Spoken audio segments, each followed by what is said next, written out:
Hello, hello, hello out there. You're listening to the Healing Wisdom Podcast. My name is Pandora Peoples, and today we're speaking with Nashville-based Americana singer, songwriter Claudia Nygaard, and North Carolina-based village witch Byron Ballard, a practitioner of Hills Folk Hoodoo, aka Appalachian folk magic. She's the author of Earthworks, Ceremonies and Tower Time, A Feral Church, a guided journey to find magic, kinship, and the goddess. Small Magics, Practical Secrets from an Appalachian Village Witch, Seasons of a Magical Life, A Pagan Path of Living, and so many other titles. Today we're going to be talking about Samhain and Halloween, but first we're speaking with Claudia Nygaard about her upcoming performance.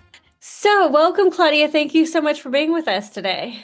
I am just so happy to be with you today. I can't wait to be with you physically. Yes, we're looking forward to your concert, which is happening next week on Tuesday at 6 o'clock at Pres Hall. Tell us about your show.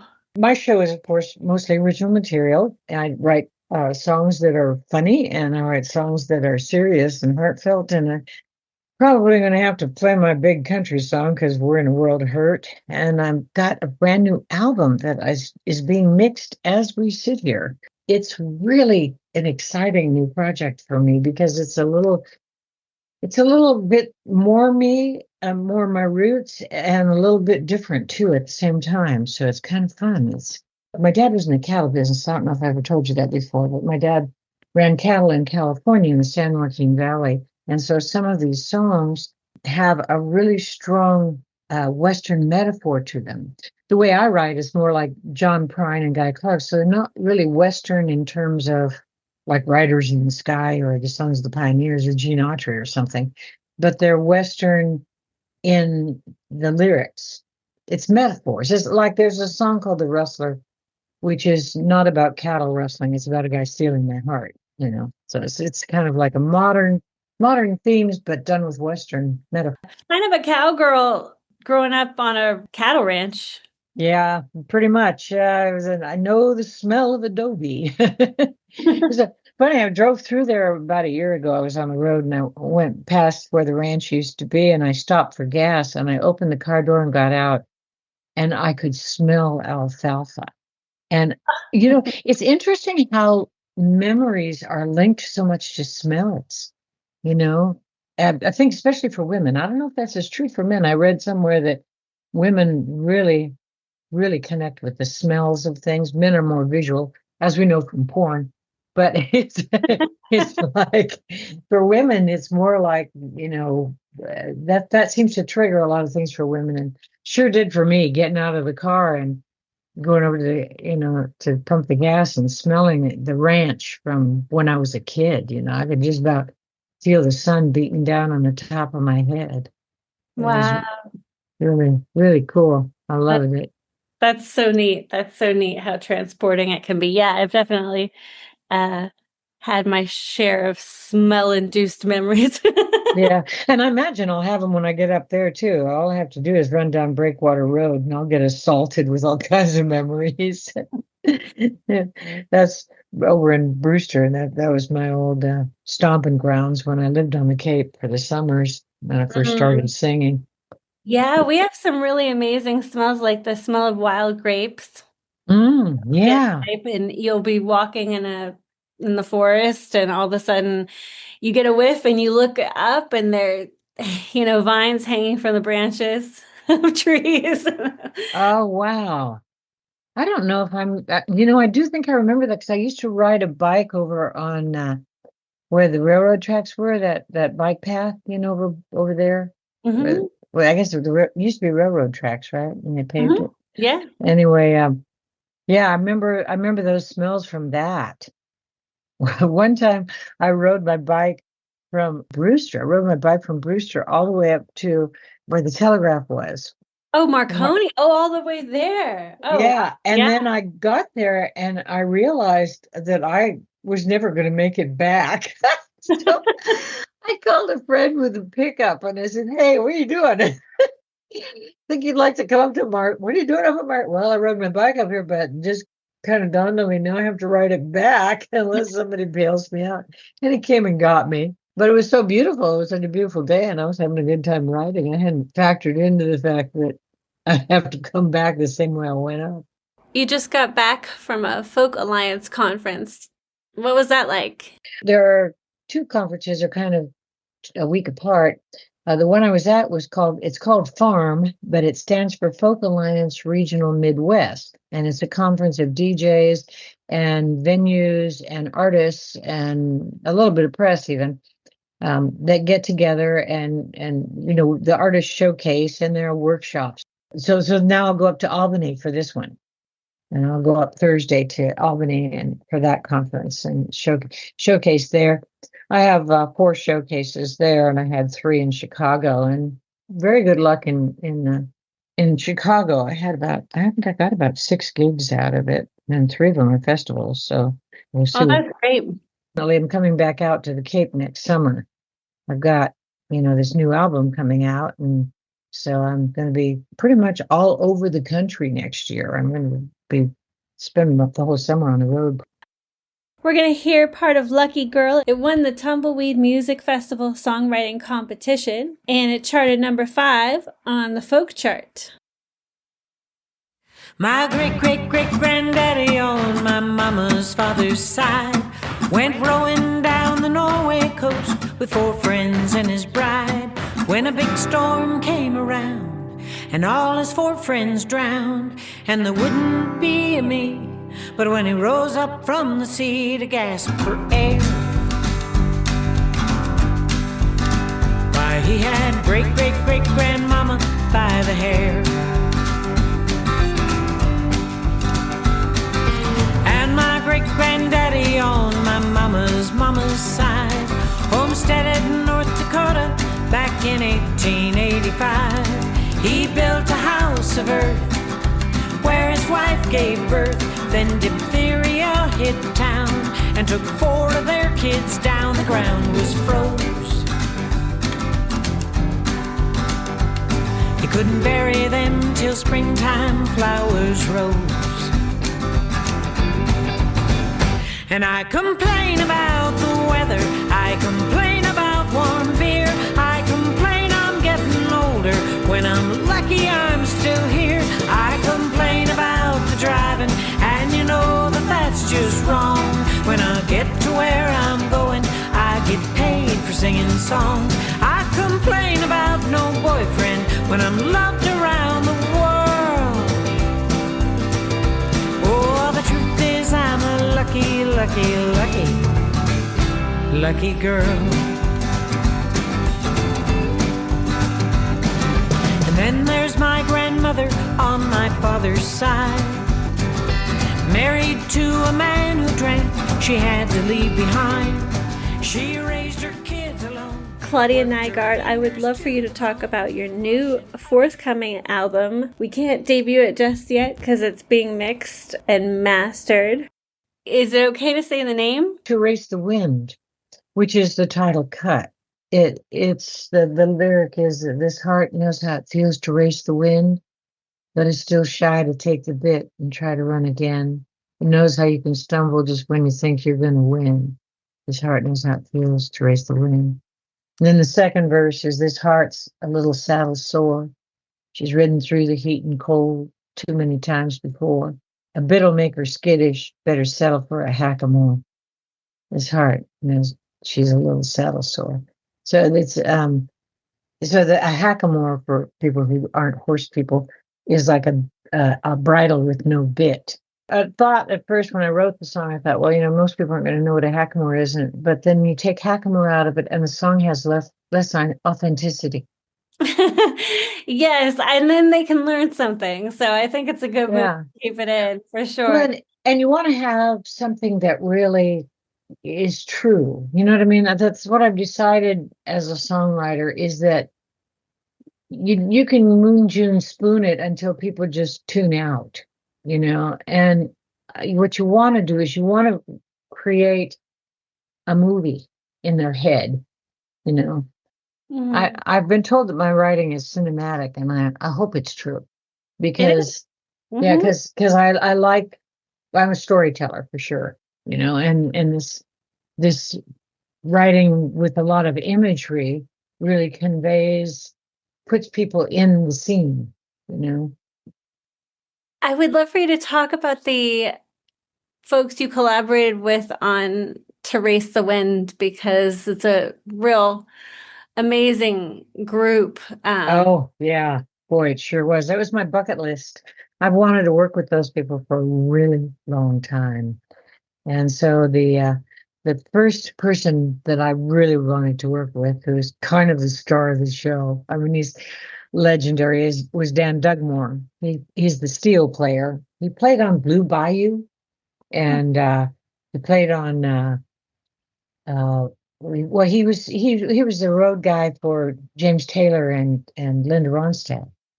But he got to start like recording with Linda Ronstadt. And now he's been just a session guy for like the last 30 years, probably. He's played on he just did a Tim McGraw album last week. Yeah. But what he played, talk about cinematic. I mean, it's like, whoa, some of these songs really ought to end up in a movie because it's hauntingly beautiful what he plays. He has just impeccable taste. And of course, the skill set after that many years of playing steel, he knew exactly what I wanted without me even having to say what I wanted. I mean, it was amazing what he played. He's got, he's a winner of the Academy of Country Music Musician of the Year in 2021, I think. And he's got a bazillion awards for different things. I mean, he's just phenomenal. And then the acoustic guitar player who also played banjo on my album was just nominated for the Americana Music Association Musician of the Year. The drummer has played on 3 Taylor Swift albums. The bass player's played on a bunch of hit records that are country albums, and also was nominated for, was it bass player or musician of the year with the Academy of Country Music in 2022, I think. Yeah. And then the piano player who also plays accordion, oh my goodness, what he played on the album was wonderful. And Tammy too. Tammy Rogers played the viola and fiddle and mandolin with the steel drivers. Anyway, Seth Taylor is the accordion, is the musician who played acoustic and banjo, but he is such a wonderful piano player. I mean, he's kind of a brilliant pianist, and I had him on a baby grand in the studio, and I hadn't even planned for him to be that good. I knew I had certain songs that I really wanted accordion on, and I knew he played keyboards because I'd seen him live play, and everything. I thought, well, he'll be fine on these other songs. I had no idea he was going to knock it out of the park like he did. I mean, he is a genuinely incredible pianist in addition to being probably the best accordion player in Nashville. And right now, the album is being mixed by a guy named Mike Poole, who mixed the Grammy-winning album for Patty Griffin's last Grammy and her last album, and also has done many albums, including the Grammy-winning album for Buddy Miller, who's a very famous Americana artist. He was also the music director for that TV show Nashville. Mm-hmm. So it's being mixed, and so we've still got some tweaking to do on the vocals. But he's got all the bed, as he calls it, is all mixed. Except for I think I'm going to have him pull up the banjo just a tiny bit on the solo in the Prairie Fire. So anyway, but I mean, I didn't have to even tell him anything about the musicians. Well, your album sounds incredible, and I look forward to hearing it. And I look forward to hearing you on Tuesday, November 4th. That's next week at Wellfleet Preservation Hall. Concert starts at 6, doors open at 5:30, and it's going to be so fantastic to hear some of your debut music from your forthcoming album. We're lucky to have that sneak peek. Yeah, you guys are kind of getting the premiere. Tickets for Claudia Nygaard's show are available at wellfleetpreservationhall.org.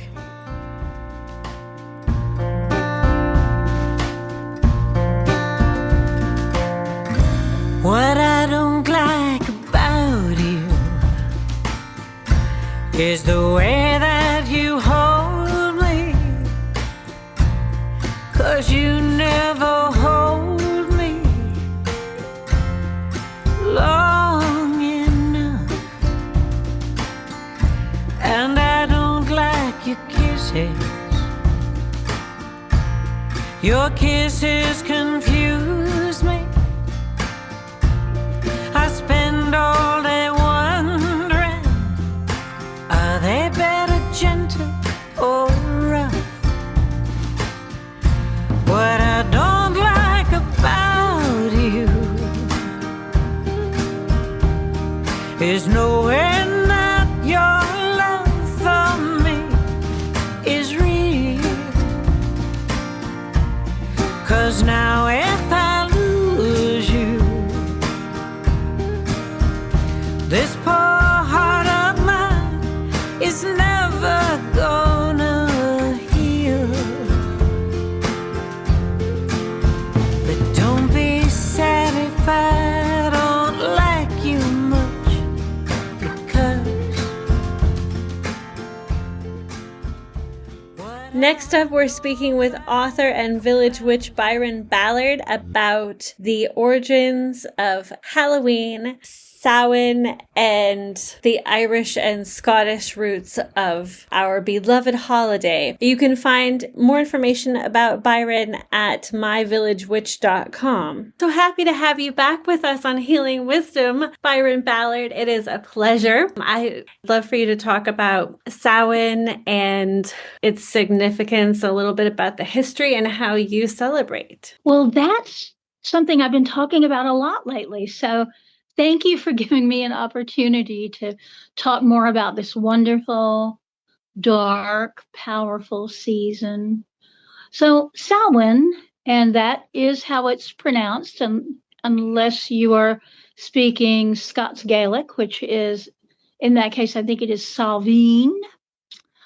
Samhain is one of the holy days of the wheel of the year that modern pagans honor. It's a triple header holy day, so that it's the third and final harvest, which is the harvest of souls. It's the time when we honor our ancestors and the recently dead and also the beloved dead. It is the beginning of winter on the ancient calendar. And it's also the new year for many, many pagan people. So it just packs a wallop. There's a lot of stuff that's going on right now. And most modern pagans come to paganism and come to Samhain through Halloween. And those two things are different things, but they have very similar roots.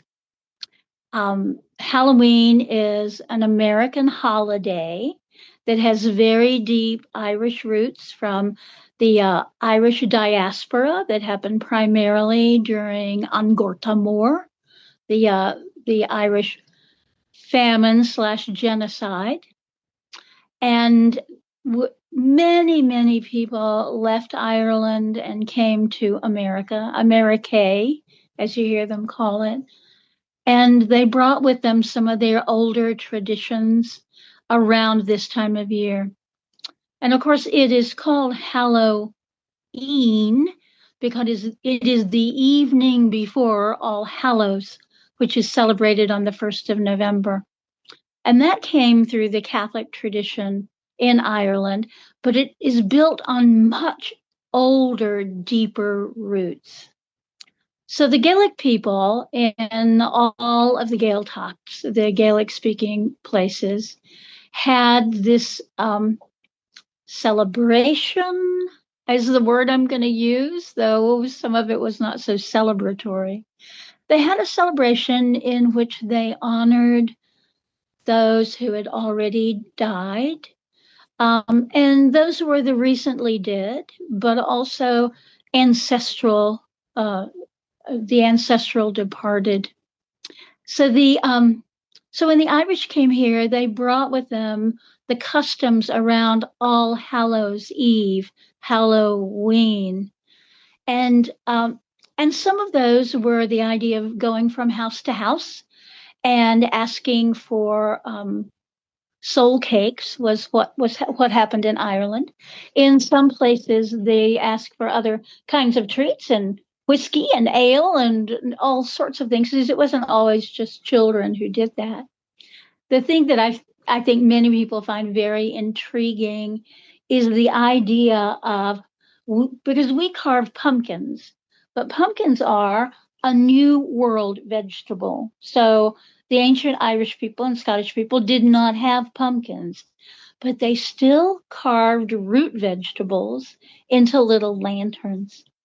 And most years, I was going to say every year, but I haven't done it yet this year.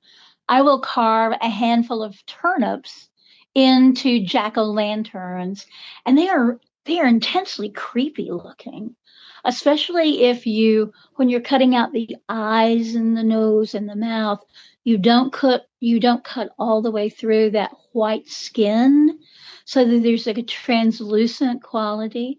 And of course, as they dry, they get more and more shriveled up. A few years ago, I decided I was going to carve every root vegetable I could find. So I did turnips, which are pretty easy to carve, actually. I also carved parsnips. I found big fat parsnips, and I turned them on their big end so that they had a long mane of hair going up like this.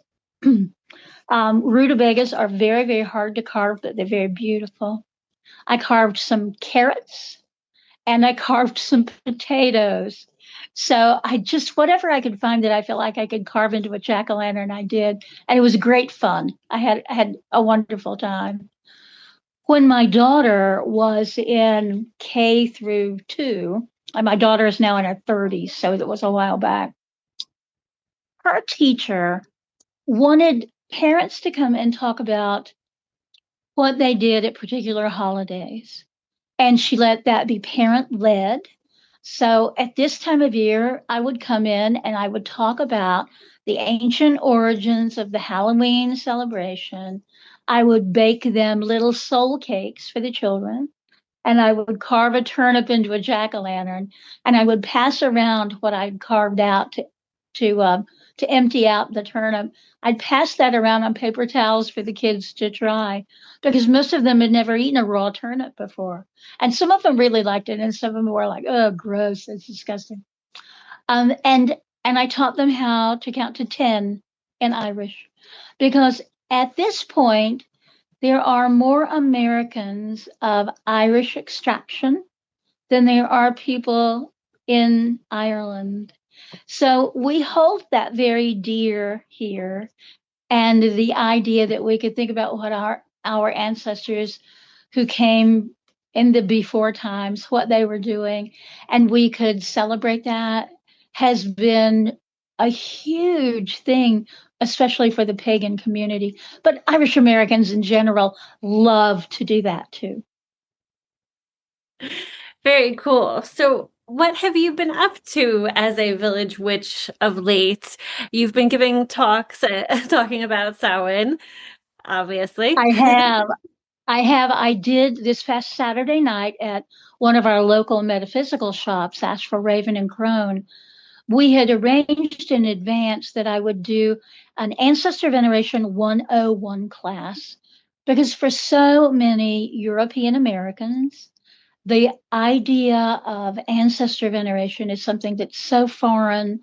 And for some people, it feels a little scary. But certainly, a lot of people just don't know where to start with that. So we had a huge group of people. There were like 30 people who wanted to know more about what to do. And I talked about the season, and I talked about how we used to have this idea that this was when the veil between the worlds of matter and spirit was thin. Also at Beltane, so those are the two great hinges of the year. But I said, I want to disabuse you of that notion, because I don't think we have a veil anymore. I hear from people all year long who say, on my mother's birthday, when I come downstairs to get ready to make coffee, I can smell Chanel number 5, which was her perfume. So I think we, for years, thought of there being some kind of boundary between our world and that world. It made us feel a little bit safer that only twice in the year do we have to worry about.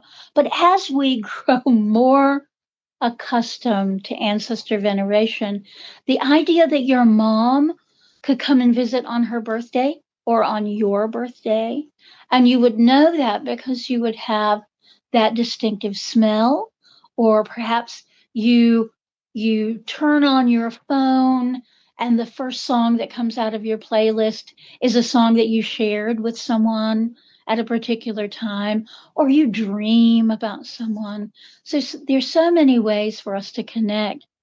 And I always say to people, if you have that person in your family who is the genealogist, that's just stealth ancestor worship.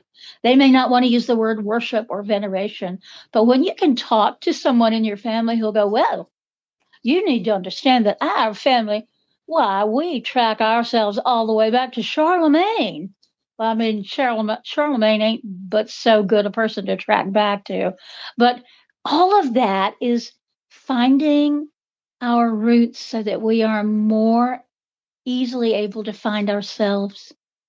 And that happens again and again when you start thinking about that beloved ancestor who you knew and who knew you and who has now died. I always tell people that's the one to start with. The grandmother who always made your special dessert when you came to see her on Sunday, or that grandfather who taught you how to milk a cow. Start with those folks, because what you're doing is coming into relationship with them in their new form. And it's not about, I snap my fingers and I build an altar and I light a candle and those ancestors better just show up. It is renewing old acquaintance and renewing it in a very different way, because you can't just call your grandma up now and say, I was thinking of you today. What are you going to have for supper tonight? Instead, it's a different kind of relationship, but it's based on one that had already existed, one of love and mutual care and respect. Any final thoughts about how we can celebrate the holiday this year? I want to encourage people to think of Halloween differently than Samhain, because Samhain is a pretty solemn occasion. Even though the connection with the ancestors can be very joyful, we're still talking about death and dying and what comes after that. But Halloween is a joyful, joyful time when we get to dress up as things that we're not, and we get to meet with friends, and we get to eat things that we wouldn't normally eat because, oh my God, I cannot eat that many Snickers bars. Yes, I can. And really separate those things out. Halloween is one night, and it's generally October the 31st, though there is a tendency now in some places to make it on the Saturday night nearest that date, because it's just easier on parents and easier on kids. But celebrate that. Do a big roaring celebration of Halloween on the 31st. And then on November the 1st and 2nd and 3rd, return to your primal roots. And then honor the dead, the beloved dead, the long dead, and the honored dead in the days after that. And that way, yeah, I mean, you get double duty. You get the fun of Halloween, but then you get to do a beautiful ofrenda of all who have died, and you be in commonality with your Mexican neighbors. And it's a lovely way to celebrate. Awesome. Thank you so much, Byron Ballard, for joining us today. Thank you. Blessed Samhain to you, and a happy Halloween. You've been listening to Healing Wisdom. You can find Healing Wisdom podcasts on Apple, Spotify, and wherever you get your podcasts. You can reach Pandora at pandora@womr.org.